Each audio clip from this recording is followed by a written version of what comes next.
Paper check કરી એક સરખા ગુણ મૂકનાર અધ્યાપક સામે કરવામાં આવી કાર્યવાહી।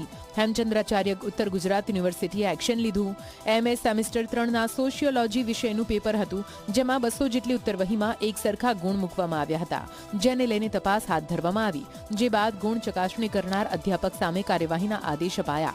મહેસાણાની સતલાસણા કોલેજના પ્રોફેસરે ઉત્તરવહી ચકાસણી દરમિયાન ગેરરીતિ આચરી હોવાનું સામે આવ્યું।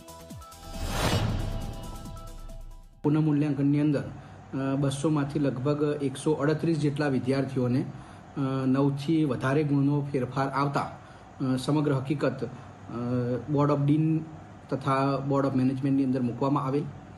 સદર કોલેજ મહેસાણા જિલ્લાની કોલેજ છે અને તેના જે અધ્યાપક છે તેમના વિરુદ્ધ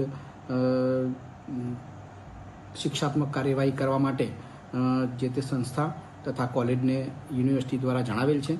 જે અધ્યાપક છે એ કોલેજ સાથે સંકળાયેલા છે, એ ગ્રાન્ટી નીડ કોલેજ હોવાને પરિણામે સરકાર સાથે પણ એ કોલેજ અને અધ્યાપક છે સંકળાયેલા છે। એને પરિણામે આ તમામ જે રિપોર્ટ છે એ રિપોર્ટની નકલ અને નોટિસની નકલ છે આપણે સરકાર કક્ષાએ પણ મોકલી આપેલી છે અને કોલેજને પણ 30 દિવસમાં એની સામે જે ગંભીરતા છે, ગુનાની ગંભીરતાને ધ્યાનમાં રાખીને એને મોટી સજા કરવા માટે જણાવવામાં આવેલું છે।